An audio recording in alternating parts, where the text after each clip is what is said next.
which was kind of cool to see. I learned of this public notice from the mailer, and I came here today to say yes in my backyard. The proposed zoning changes are a step in the right direction. But I'm wondering, what are the next steps? Can we remove single-family zoning in Bremerton in the spirit of the state of Oregon's HB 2001? Would the city council encourage Kitsap County to adopt a land value tax rather than our current proposed tax structure? And yeah, that's my, thank you, everyone. Thank you, Mr. Adams. Next up, we have Jeffrey Kelnan.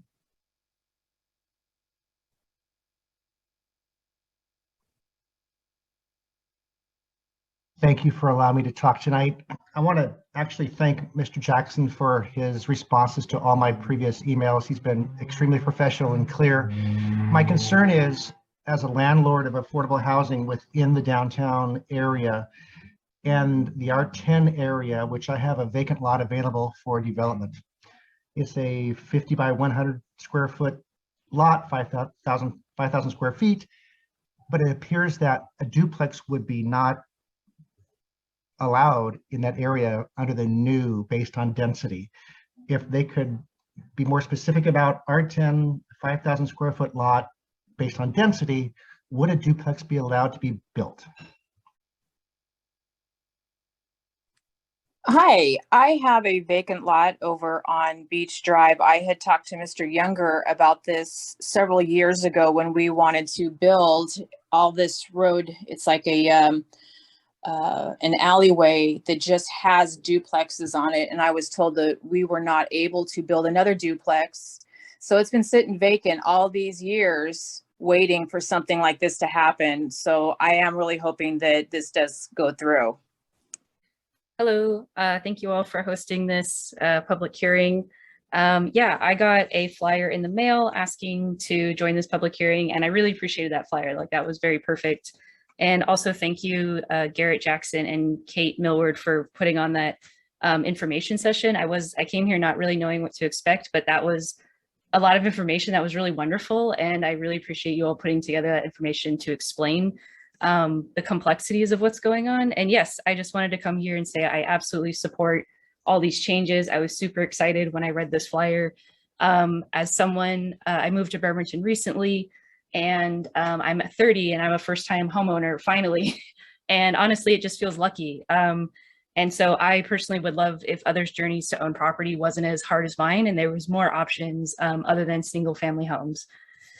And yeah, my only concern that I sort of mentioned earlier in the public recognition part was just my main concern is, again, just like parking requirements. I know that's like a future issue. That's not really the point of this proposal right now, but my hope in the future for Bremerton and honestly all cities is that hopefully a car is not someone's only means of transportation. There's that public transit is a more attractive option, and all these parking spaces that are required for these cottage homes or multifamily homes maybe become less useful or less precious and eventually are no longer required. So thank you all again for all you're doing. Hi, this is Susan Plon, and I really appreciate the meeting tonight. I'd like to echo the thanks to Mr. Jackson and Ms. Millward for their information. I'm especially excited about the opportunity to develop cottages because I think that they create a really nice neighborhood feel as opposed to, you know, really tall buildings and something with no outdoors. You know, this is great. There's so many important issues nowadays to address, and I can see that housing and stuff is a very important. What I'm not hearing as we're trying to make room is let me just, so I'm a longtime resident. My grandparents moved here in the 40s. And my father was World War II vet, 99, recently passed away. So I was born and raised here. And one thing that Kitsap County has that very few places in the world have is the beauty, the land. This is the evergreen state. My concern is that while we are addressing these issues, we are slowly becoming the used to be green state. Around Kitsap County, there's one on Waga Way going towards Central Valley where we've lived before the Bremerton house. And it's like 50 houses going up, off the side of the highway, and it's all clear cut. Not a single tree remained. And I don't know if it's, affordable housing or not. Low 400s. I don't know if that's affordable. It doesn't sound like it to me. But, it's an example. And the parking, and I understand incentivizing public transit, but to not take into account the reality of today, if you allow 1.5 houses or cars per resident, but people have 2 or 3, all that does is push all the cars out onto the street. It's Jessica Ferris. Yeah, so I'm here to just have a public comment to say that I support this initiative. I guess I don't know if these are necessarily questions or concerns, but one of the things that I am interested in knowing more about is, it's already been presented previously, but the increase in public transportation, I do think that that's a concern. I'm a huge advocate for public transportation in general. This is one of the first places that I've really lived that I have required to have a car, because I have lived in previous places that I could take a bus or a subway to. And so I think increasing public transportation opportunities and availability would really be great, especially if there is a conversation around increasing density. The other thing that I have is concern or question I have is, if there is increased options for housing, how will Bremerton City possibly keep rents controlled or rent controlled, or decrease or limit the increase in rent? I feel like my rent has been increased over the past year by a lot, and that's kind of concerning because I'm, just I would like to continue living here, and I feel in some ways that I'm being pushed out of the housing that I have, the apartment that I live in. So I guess that, I don't know if it needs to be addressed right now, but something for City Council to consider, that if there is increase in housing, how will they possibly decrease rents or keep it somewhat stabilized so that they don't continue to go through the roof every year? And I guess my other comment is that I actually am, to be kind of bold, is that I kind of oppose all these NIMBY arguments that are currently happening right now, because actually increasing density would preserve the green spaces within Kitsap County if you are not incorporating and keep developing these single family houses. Then actually these green spaces can continue to be preserved. And I feel like this conversation about limiting or not wanting density is other red flags for concerns that aren't actually about housing, but are actually about other things. So I think that it's my only comment that I have, and thank you for letting me speak tonight. Thank you. Thank you. Yeah, and thank you for the presentation. It was really helpful to watch and kind of engage with the information. I got the mailer. I wanted to be part of this. I moved to Bremerton in 2019. I was originally living in Boston and Chicago before this. I've seen my rent increase pretty substantially, from about $1,300 to close to $2,000 now, just in a couple of years. So I do give my support to this initiative, increasing the amount, the supply of housing in Bremerton, especially with this, with an increased density. I hope will result in decreased rents or more affordable housing being available. I commend you all for putting this together. I don't think, as Jessica had mentioned before, I don't necessarily think that this is going to result in the degradation of the green space of Bremerton. I do think that that's a big pull for the county. I hope that with more dense housing, we will actually reduce the amount of single family units that we're building in and the amount of environmental degradation that we're putting upon the county. One of the things I wanted to talk about is, just because we have a larger supply of housing doesn't necessarily mean that the rents will decrease or the cost of housing will decrease as well. So it's one of the things I wanted to flag for the council here is, this is a great step and I support it. Once that is done, how are you going to ensure that given this increased supply, we're not just building, luxury units that are going to be unaffordable for the majority of the population here, especially given the fact that Washington is growing pretty quickly, as is Bremerton. So thank you all. All for, changing the density. and allowing in duplexes, triplexes, cottage housing. That's all fine. But I think we're putting the cart before the horse yet again.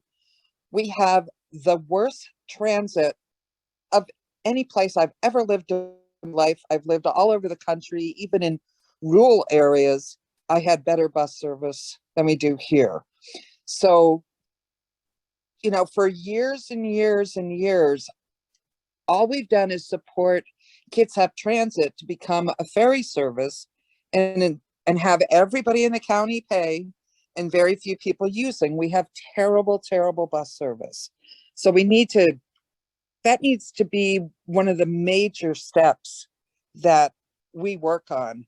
And I don't care if we take all of our REIT money and just get circulator buses for Bremerton alone and just get back to when we had Bremerton Bus Company. I mean, it's awful service.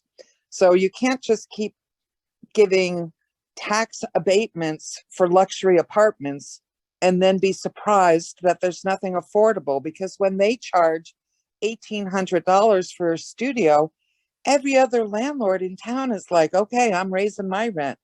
And that is a big part of why rents have gone up dramatically, is by these luxury apartments that we still haven't made any change on, that aren't paying property tax or paying very small tax. So those are some things that should be addressed also. Thank you. Thanks for hosting this meeting. I live in, I believe, the 6th district with Mr. Goodnow.